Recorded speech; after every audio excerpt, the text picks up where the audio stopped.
This is Sony's 70-200 f2.8 G Master version 2, and it's a $3,200 lens, including taxes, here in Sweden, by the way. It's one of the most expensive lenses that I own, but it's also one of the best lenses that I own.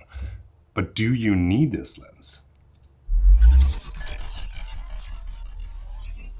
First off, hey, hope everything's good with you. Peter from Sweden here, signing in to talk a little bit about camera lenses, va? If you haven't subscribed, make sure that you consider that throughout the video, because if you enjoy these kind of videos, then I would love to get to know you and have you tag along on the journey, va? We're gonna push hard on this channel to make it one of the best camera channels out there, period. And I would love to have you along on the journey. 70-200 f2.8 with more buttons than my keyboard has, almost. What do you use a lens like this for? Well, it's kind of an all-round lens. It's a portrait lens, it's a telezoom lens, it's great to shoot people with, but also environmental shots. It's a really versatile lens because you have such a wide range, all the way from 70mm up to 200. Since you have a 2.8 aperture in this lens, that also means that you can get a really nice, creamy, blurry background in your shot. So being able to have a 2.8 aperture when you go up to something like 200mm means that you can kind of like blow out the background. It's gonna be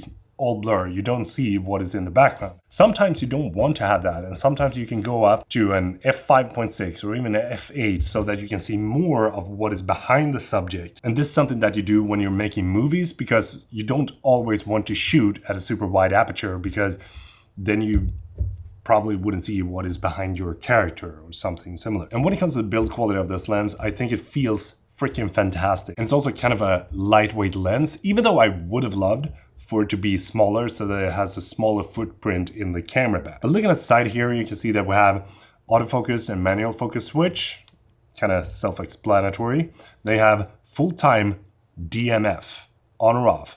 DMF stands for direct manual focus. So if you switch that off, you're not going to be able to jump into manual focus. But if you have it on, you can just touch the focus wheel and it's going to adjust directly. Then we'll have the focus range, if you want to have it from 3 meters up to infinity, or if you want to have the full focus range. And the reason for this is mainly because it takes a little bit more time to focus from something that is very close to the lens and then switch the focus to far away. So by using this switch, you can control how close you can focus to different things. And then we have the OSS switch, which is optical steady shot. And you have 3 different modes here that you can adjust, which is basically just panning, and then you have horizontal and panning. And the last switch is the iris lock. We have a aperture ring, which basically allows you to manually control the aperture on the actual lens. And then if you want to jump back and control it in the camera, you just switch it to A.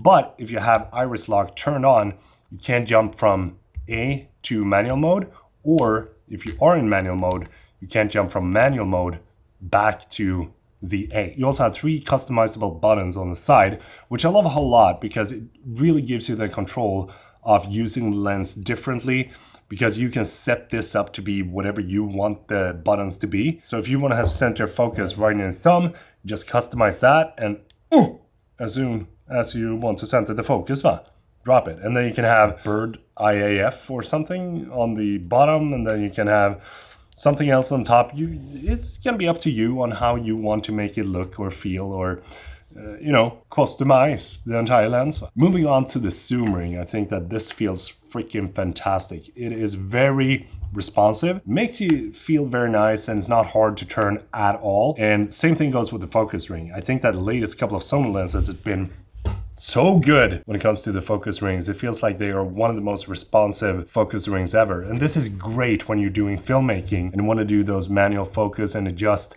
perfectly for the shot that you're taking. I love that. And as we talked about recently, the aperture ring, this feels like the perfect size of the aperture ring. I think that this is actually the same size as the 50mm f1.2 as well. I didn't like the aperture ring on the 20-70 lens that they recently dropped, because it was a little bit smaller than this when it comes to the width of it. Going into the back, you can see that we got a weather sealing gasket here in the back as well. Fantastic to have. I think that every lens that is sold on the entire market should have a weather sealing gasket. I mean, look at the size of this thing. That can't cost a lot of money to implement on all the different lenses. Am I right? Another feature that I really like on this lens is that you have the tripod mount. And you have the ring here so you can adjust how you want it to be. So when you have it attached to a tripod, you can kind of like turn the camera and the lens. But something that I feel is kind of like lacking is sort of like a click when you have it centered. You can see right there that we got 2 black dots, but there's no sort of like click when it's centering the actual ring. And I feel like that would have been so good to have, like, you know, so you know that it's centered. When it comes to usability of this lens, I think it's great. I love how good the images look that you take with this lens. By far one of the favorite lenses that I have in my camera bag right now, and there's gonna be a like what's in my camera bag video soon enough, but not yet.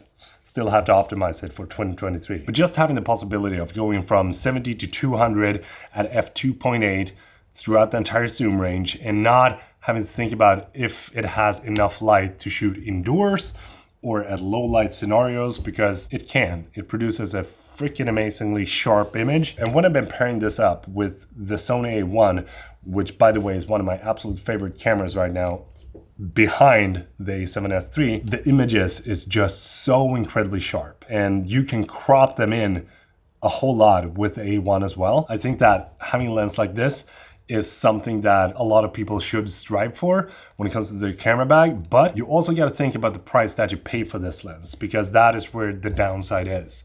It is by far one of the most expensive lenses that you can get with the telezoom range of 70 to 200. And I personally don't think that anyone that is not making money from their photography or videography should buy this lens, because there's no need for you to have this lens unless you're planning on investing into your business to actually make your money back from using a lens like this. As I said, you know, here in Sweden it costs $3,200 including taxes. And I think that that is an extremely hefty price, but then again, you get what you pay for. It is a freaking amazing lens and I love it a whole lot. It is lightweight, it is blazing fast, and it has the sharpness of a freaking razor. I'm a huge fan and I just wish it was a little bit cheaper. But if you're looking for something that is cheaper than this, that is kind of gonna cover the same range, then you might want to look into the Tamron 70 to 180. Fantastic range that you can use as well. It also has a f2.8